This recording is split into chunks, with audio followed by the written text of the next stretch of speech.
Hi everyone. सो आज हम लोग नेक्स्ट सब्जेक्ट की बात करेंगे। So next subject is economics. So economics जो हम लोग 11th और 12th में पढ़ते हैं, और सीपीटी में जो इकोनॉमिक्स का सिलेबस है, दोनों में एक कंपैरिजन हम लोग देखेंगे, सो दैट जो 11th एंड 12th के स्टूडेंट हैं उनको समझ में आ सके कि सीपीटी का अगर अप्रोच करना है तो कौन से चैप्टर, कौन से ऐसे सब्जेक्ट्स हैं, और कौन सा ऐसा, सो सब्जेक्ट मीन्स कौन सा ऐसा चैप्टर है फॉर इकोनॉमिक्स जिस पे उनको ज्यादा फोकस करना है। इसके पहले हम लोग ने अकाउंट्स का सब्जेक्ट देखा, that is book keeping and accountancy of 11th and 12th। सो उस पर्टिकुलर सब्जेक्ट में क्लास के दोनों क्लास के जो चैप्टर्स थे वो इम्पोर्टेंट थे, उससे उनका मिक्सचर था, बिकॉज 11th एंड 12th दोनों।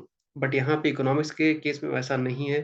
इकोनॉमिक्स के केस में मेजर जो सिलेबस ऑफ सीपीटी वो कवर करता है 12th स्टैंडर्ड की इकोनॉमिक्स के सिलेबस को, राइट। जैसे फर्स्ट चैप्टर यहाँ पे हम लोग देखेंगे, इंट्रोडक्शन टू बेसिक इकोनॉमिक्स है। सो बेसिक इकोनॉमिक्स में वही है, meaning and scope of business economics क्या होता है, देन प्रॉब्लम्स क्या होती है इकोनॉमी में, देन प्राइस मैकेनिज्म का रोल क्या है। सो वो सिमिलर चैप्टर यहाँ पे 11th में था, that is basic concept in economics. वहाँ पे बहुत ही ज़्यादा बेसिक्स है, बेसिक चीज़ें एक्सप्लेन की हुई हैं, बट उससे थोड़ा एडवांस लेवल पे यहाँ पे पढ़ना है सीपीटी में, right. Then next is theory of demand and supply. So ये सबसे इंपॉर्टेंट हो जाता है, डिमांड एंड सप्लाई का चैप्टर।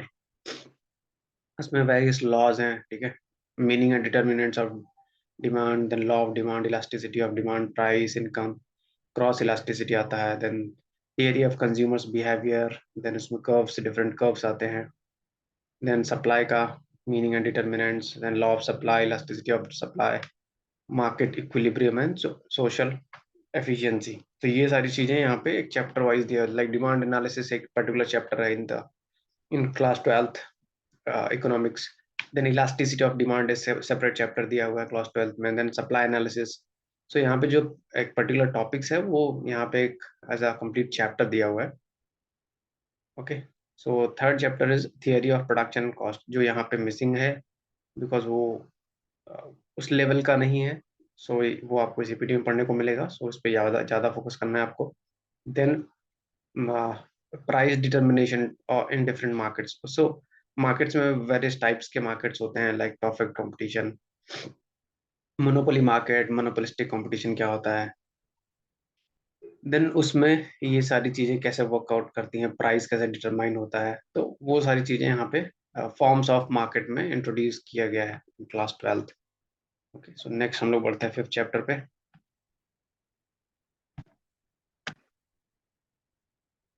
फिफ्थ चैप्टर है सीपीटी का डिटर्मिनेशन ऑफ नेशनल इनकम। सो ये मैक्रो इकोनॉमिक का पार्ट हो जाता है कि नेशनल इनकम, पर्टिकुलर पर्टिकुलर जो कंट्रीज रहती हैं उनका नेशनल इनकम कैसे डिटरमाइन करते हैं, उसके वेरियस मेथड्स कौन कौन से हैं।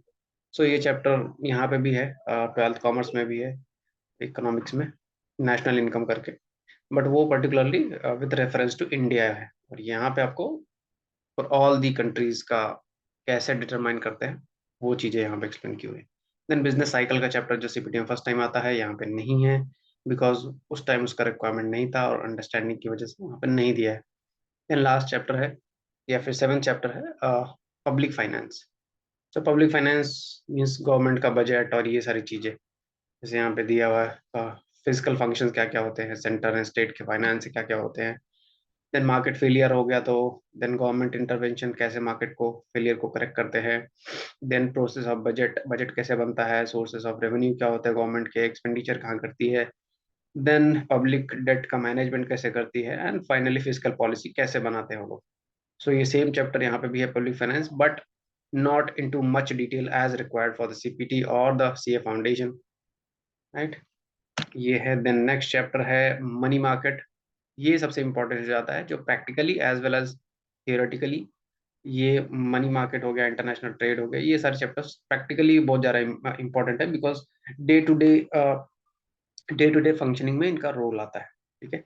लाइक यहाँ पे सेम चैप्टर, तो मनी मार्केट में क्या पढ़ते हैं, मनी मार्केट में कंसेप्ट ऑफ मनी डिमांड है, important theories of demand for money है, देन मनी सप्लाई क्या होता है, क्रिप्टो करेंसी भी इंट्रोड्यूस किया है, then other new terminologies and monetary policy जो आरबीआई बनाती है उसके बारे में यहाँ पे बात किया गया है, वो कैसे मनी मार्केट को मैनेज करता है, कैसे उसको ड्राइव करता है। सेम चीज़ें यहाँ पे भी जस्ट फॉर इंट्रोडक्शन पर्पस यहाँ पे भी इंट्रोड्यूस किया हुआ है, उसका ही एडवांस लेवल यहाँ पे पढ़ने को मिलेगा सीपीटी।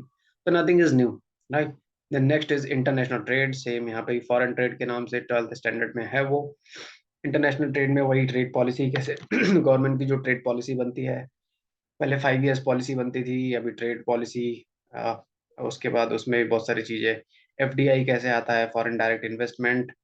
देन एक्सचेंज रेट्स, जो डॉलर का रेट हम लोग सुनते हैं, आज डॉलर का रेट इतना चल रहा है, ये है। ट्रेड निगोशिएशंस क्या होते हैं, देन ट्रेड पॉलिसी, उसके इंस्ट्रूमेंट्स क्या क्या होते हैं, गवर्नमेंट कैसे पॉलिसी बनाती है टू इंक्रीज इट्स ट्रेड।